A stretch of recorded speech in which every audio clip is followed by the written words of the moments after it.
y fue la mayor estafa, creo yo, parecía a la de Ponzi, ¿no? La pirámide de Ponzi en Italia, que creo que es una de las mayores en el mundo, la mayor estrategia. Vamos a hablar ahora de Carlos Manrique.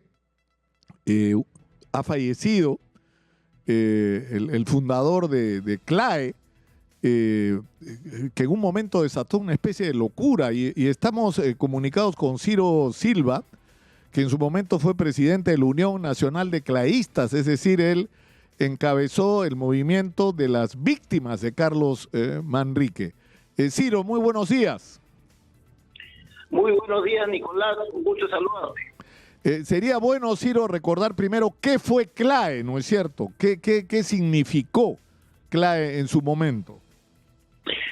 Bueno, CLAE fue el Centro Latinoamericano de Asesoría Empresarial, fundado por este señor Carlos Manrique, 25 años antes de que fuera la tragedia, que fue un 29 de abril de 1993, donde se empadronaron 209.776 llamados en ese momento inversionistas de CLAE, claístas, ¿no?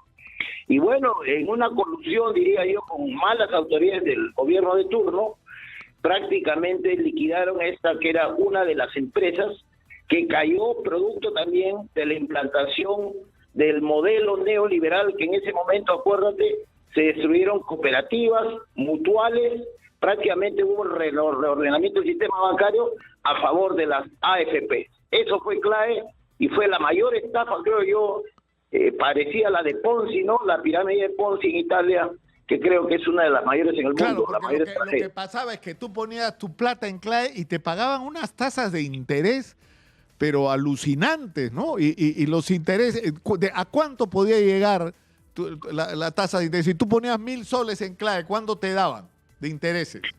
Bueno, estaban dando un promedio de 8 a 10% mensual, ¿no? Mientras la tasa bancaria era el 1%, el 1,5%, pero también producto de que la gente salía, acuérdate, con los famosos incentivos de los voluntarios, los despidos, ¿no? Despido de reposición, que han habido tantas marchas, y en ese momento ponía la plata CLAE o se iban a Iquique a comprar esos famosos carros con el timón volteado, con su pequeño negocio, ¿no? Pero como era tan fácil, ¿no? Las tasas de interés altísimas, la gente mayormente claro, CLAE. Claro, porque era como, es decir, tú ponías tu plata y esta se multiplicaba 10% cada mes. El problema es que eso se financiaba con los nuevos inversionistas, es decir, la gente nueva que entraba era la que iba poniendo el dinero para que la gente que estaba desde antes pudiera recibir esas tasas, pero llegó un momento en que esto era insostenible. Es decir, tendrías que haber metido a todo el Perú en CLAE para poder sostener,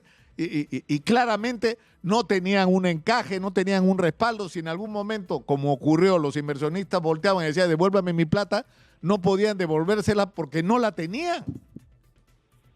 Claro, era la figura de la pirámide, por eso te mencionaba Ponzi, que es un estafador italiano, y que es el modelo que creo que él siguió, y que al comienzo, bueno, no se traslucía, ¿no? Porque todo estaba formalizado, había títulos, había negocios, pero ya en el camino, cuando hemos ido conociendo a miles de personas, había pues gente desde el mercado mayorista, ¿no? Habían grandes personajes, por ejemplo, los de la calle Capón también, que se habían juntado, y habían puesto no miles, millones de soles en CLAE, y había también un sector muy importante de los militares, policías, sí, la caja, no, y la caja de retiro militar policial. Claro, la caja militar policial también.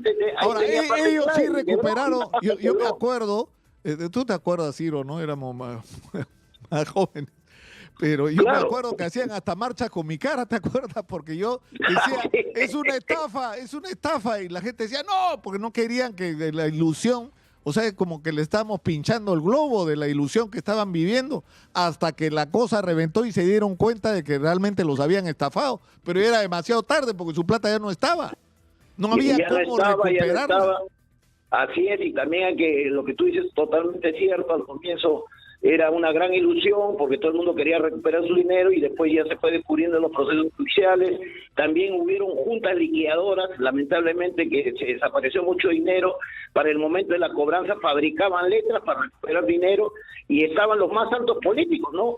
Yo he conocido a Ricardo Letts, a Jorge del Castillo, a una serie de personajes a Fernando Olivera, que ponía su plata en CLAI y estaban metidos, muchas veces hacían lobby parlamentario también Carlos Manrique para lograr que le dieran una ley a su favor, cosa que nunca se dio.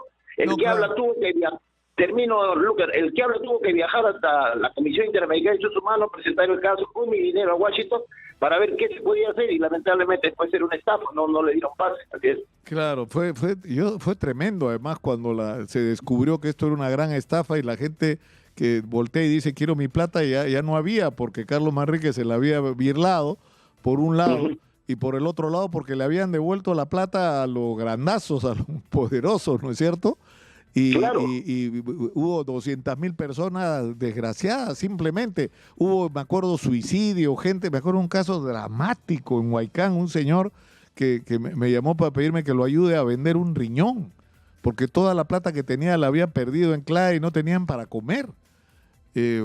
Fueron días tremendos, jubilados que pusieron ¿no es cierto?, su CTS, su compensación por tiempo de servicio y se quedaron sin dinero para comer. Fue tremendo. Sí, personalmente habré ido unos 250 entierros, velorios de gente que moría, se desesperaba, como tú dices, algunos se suicidaron. Me acuerdo de un ingeniero que estuvo en Kuwait mandando la plata a su señora. La señora al comienzo la tenía el banco de crédito y finalmente la trasladó a CLAI. Justo 3 meses estuvo en CLAI y perdió todo su dinero, ¿no? Y el señor se suicidó, se metió un balazo en San Borja, me acuerdo.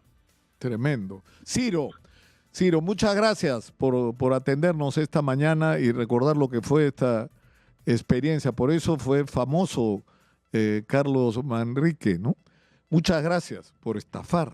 Y ocurrió, señora Magariño, permítame contar esta anécdota. Como yo estaba en la investigación del caso, me llamó una de estas personas que tenía un centro de fotográfico en La Molina y me dijo, señor Lucar, ha venido una persona a tomarse una foto disfrazada, pero grotescamente disfrazada. Es Carlos Manrique. Pásame la foto, me pasó la foto, fuimos, hablamos. Era Carlos Manrique disfrazado.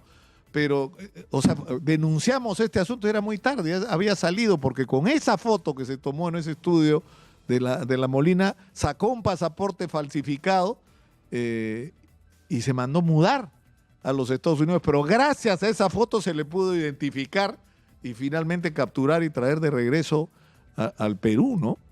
Pero es parte de la historia, Carlos Manrique, ¿no? De las grandes estafas que han habido en el Perú.